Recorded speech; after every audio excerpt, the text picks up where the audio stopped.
Ya, terima kasih masih bersama Q&A, masih bersama Pak Menteri Hukum kita malam ini. Bapak, kita mau buka box lagi. Sekarang box nomor berapa? Dipersilakan. Nomor 2. Nomor 2, kita buka box nomor 2.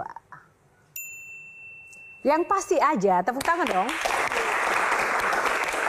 Nah, karena kita juga tahu Bapak itu orangnya disiplin dan suka yang pasti-pasti aja. Benar demikian ya Pak ya? Ya, saya... Seperti apa sih Bapak menjalani kehidupan sehari-hari dan value yang dipegang dari kecil sampai sekarang? Pertama, saya tuh nggak bisa lepas dari didikan orang tua. Terutama dengan almarhum bapak saya. Sesuatu yang nggak bisa saya lupakan, yang pertama adalah pesannya kepada kami bersaudara. Kalian nggak boleh sama sekali mengharapkan ada warisan. Sekalipun mungkin suatu saat saya meninggalkan harta, itu soal lain. Bagi kalian yang pingin ambil harta saya, sekolah. Pokoknya yang mau ambil harta saya, sekolah. Bahkan bapak saya tuh sempat keluarkan kata-kata, yang penting untuk sekolah, kalau duit saya nggak cukup, diri saya pun saya jual, saya ikhlas jual untuk kalian. Jadi itu teringat itu sampai sekarang. Dan akhirnya pun juga sama, saya perlakukan kepada anak-anak. Nilai-nilai itulah yang kemudian mendidik. Sejak kapan atau di titik mana Bapak kemudian tergerak untuk masuk ke dunia hukum? Karena bapak saya jaksa, dan saya terlalu mengidolakan almarhum, cita-cita saya pun dari awal itu pingin jadi jaksa gitu. Dan sampai saya kuliah fakultas hukum, saya pun masih bercita-cita jadi jaksa. Dan saya pernah ikut sekali tes, waktu itu saya ingat Pak Nasution jadi asisten pembinaan di Kejaksaan Tinggi Sulawesi Selatan. Beliau nawarin saya, karena dulu saya sering selenggarakan seminar nasional. Jadi jaksa-jaksa pada senang, karena waktu itu kan sistem angka kredit di Kejaksaan udah mulai berlaku. Walaupun seminarnya seminar lokal, tapi selalu saya pokoknya harus ada nasionalnya, padahal pembicaranya pembicara lokal gitu loh. Karena itu kumnya tinggi, satu. Akhirnya saya diberi kesempatan, "Man, kamu jadi jaksa." Saya mendaftar, saya difasilitasi, ikut ujian, tapi waktu itu kan belum selesai di S1. Udah, pokoknya kamu masuk dulu golongan 2, setelah selesai sarjana baru penyesuaian. Saya nggak usah cerita soal kenapa kemudian batal. Akhirnya, begitu batal, saya ke Kejaksaan Agung, saya putuskan batal. Saya telepon bapak saya, "Pak, sebaiknya saya nggak usah jadi jaksa. Saya mau lagi lanjut S2. Saya lanjut S2 waktu itu di tahun 92 atau 93 ya. Waktu itu hampir sebagian besar mahasiswa itu mahasiswa umum nggak ada.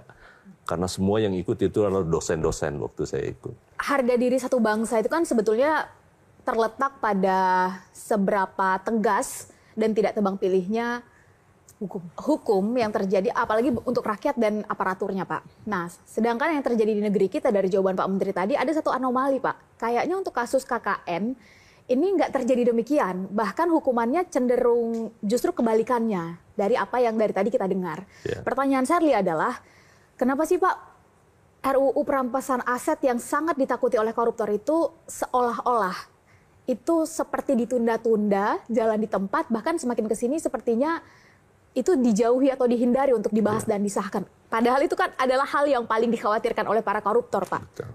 Itu kenapa, Pak? Saya banyak berdiskusi soal ini. Ini kan kalau kita bicara soal kenapa, berarti kita bicara soal politiknya. Boleh dikonfirmasi sama Pak Mahfud. Saya pernah diskusi berdua sama Prof. Mahfud terkait dengan Undang-Undang Perampasan Aset. Kapan waktunya yang tepat untuk diajukan? Dan di luar perampasan aset itu, undang-undang apa lagi yang harus kita lakukan?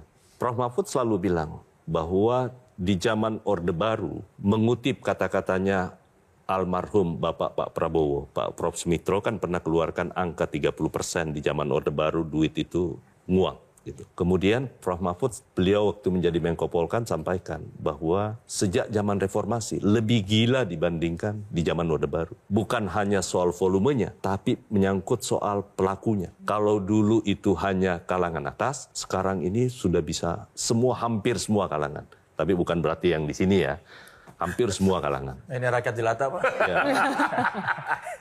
Nah, karena itu perlu strategi untuk kita lakukan.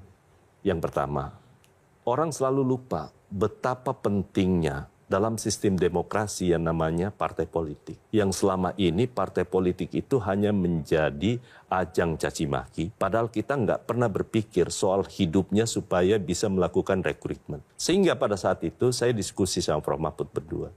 Prof, siapa yang nggak mau perampasan aset? Bagus kok. Saya ini bukan orang yang bersih. Dan saya katakan bukan hanya di sini. Di depan KPK pun pada saat saya masih jadi anggota Komisi 3, saya bukan orang bersih. Mungkin belum sial. Mungkin belum sial. Tapi apakah saya ingin membersihkan itu? Dan semua orang-orang yang menjabat ingin membersihkan. Pasti nuraninya nggak bisa bohong. Pasti mau.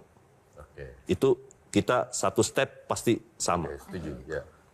Yang kedua, partai politik kalau nggak dipikirkan, kan kita harus berpikir pembatasan tindak pidana korupsi itu kita harus atasi dulu. Di pucuknya mana sih sebenarnya benangnya yang paling putus dan harus kita sambung.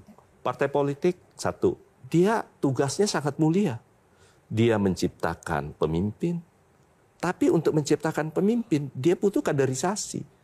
Kaderisasi, dia butuh pembiayaan. Sekarang pertanyaan saya, negara bertanggung jawab nggak terhadap pembiayaan partai politik? Partai politik manapun. Akhirnya partai politik mencari jalan yang pragmatis. Mencari funding di luar negara. Yang tentu pada akhirnya bisa menimbulkan kesepakatan-kesepakatan. Karena itu dulu saya mengusulkan. Di zaman Pak Abraham Samad menjadi ketua KPK, di hadapan rapat kerja dengan Komisi 3, karena waktu itu KPK begitu luar biasanya dipercaya. Saya sampaikan, Pak, tolong buat kajian. Kalau masyarakat, kami yang buat kajian DPR, ataupun orang-orang di pemerintahan yang buat kajian, berapa sih yang layak negara bisa berikan kepada partai politik? Yang wajar, tetapi itu cukup. Jangan sampai memberi sesuatu yang nggak cukup, yang nggak ada gunanya. Nah karena itu, KPK akhirnya melakukan studi, mengeluarkanlah angka 10.000. Saya bertanya, 10.000 per satu suara. Kalau kayak seperti satu partai mendapat 10 juta, hanya mendapatkan 10.000 berarti kurang lebih 100 miliar. 100 miliar mau mencetak kaderisasi di seluruh Indonesia. Nggak akan mungkin pernah cukup. Sehingga dulu saya mengusulkan, Pak, boleh nggak ya kita mengusulkan dari total APBN kita antara 0,5 sampai 1%. Kalau di politik ini sudah bisa kita bersihkan. Partai politik hitungan saya kalau itu bisa terjadi bisa mendapat angka 1 triliun. Apakah besar? Enggak besar. Dibandingkan dengan yang disampaikan tadi 30 plus yang lebih besar kan? Masa kita nggak mau pilih yang 1%? Kita sudah ketahui tadi dari penjelasan Bapak memang sistemnya juga masih belum bersih ya, belum mendukung partai politik sehingga dampaknya multiplier effect begitu ya. Atau jangan-jangan memang sengaja dibiarkan begitu karena ternyata dirasakan untuk mencari uang dari di luar negara ternyata bisa lebih bebas dan lebih banyak sehingga akhirnya tidak diubah-ubah tuh Pak, tidak segera dibersihkan sistemnya. Makanya saya katakan jangan buru-buru. Karena ini bukan persoalan yang sederhana yang seperti yang kita bayangkan. Pada Prof. Mahfud dulu saya sampaikan, Prof, tolong kita ajukan undang-undang satu paket, tetapi satu undang-undang perampasan aset. Ya. Kedua, pembatasan transaksi uang kartal. Yang ketiga, undang-undang partai politik. Ini harus satu paket kita ajukan. Kalau tidak diajukan tiga-tiganya, partai politik tidak mendapatkan porsi yang cukup untuk bisa mereka bergerak dan melahirkan kader-kader pemimpin bangsa. Ini nggak akan pernah jadi. Ini nggak akan pernah jadi. Nah karena itu saya selalu bilang kepada teman-teman waktu saya ditanya, kenapa pemerintah belum majukan? Kami lakukan konsolidasi untuk bisa bertemu dengan semua partai-partai politik. Beri saya kesempatan. Dan yang kedua, Bapak Presiden Prabowo kan sudah melakukan hal yang sama sekarang. Dengan gerakan semua APH yang ada sekarang, walaupun mungkin ada yang bilang tebang pilih buat kami dan Bapak Presiden itu koreksi, tetapi saya pasti yakinkan bahwa apa yang Bapak Presiden lakukan sekarang itu tulus buat bangsa. Ya, terlepas dari perspektif orang ya, tapi itu udah bisa kita lakukan. Nah karena itu beri ruang, waktu yang cukup, yang tepat untuk melakukan konsolidasi di semua kekuatan partai politik. Karena nggak ada gunanya hari ini saya ajukan ke DPR, akan mengalami nasib yang sama pada saat diajukan di periode yang lalu. Kan sudah tahu kata kuncinya siapa yang akan menentukan. Ya. Apakah parlemen atau bukan? Konsolidasinya lama banget tapi Pak. Momentumnya itu berarti indikatornya 3 itu harus keluar sepaket gitu ya Pak ya? Yang kami Itu tunggu. pikiran saya. Oke. Pikiran saya. Dan tidak pernah berubah. Berarti yang paling berkuasa di sini adalah ketua partai politik. Bukan juga. Jadi kan Ya. yang saya maksudkan itu bukan soal partai politik atau tidak. Tetapi harus ada kerelaan bagi kita semua. Memberi support. Itu dulu yang penting nih. Saya justru mendukung kepada seluruh teman-teman adik-adik mahasiswa. Beri dulu. Jangan dulu berpandangan negatif tentang partai politik. Saya nggak salahkan. Tetapi coba bantu partai politik untuk bisa mereka merdeka, mereka bisa lebih proven dan memiliki kekuatan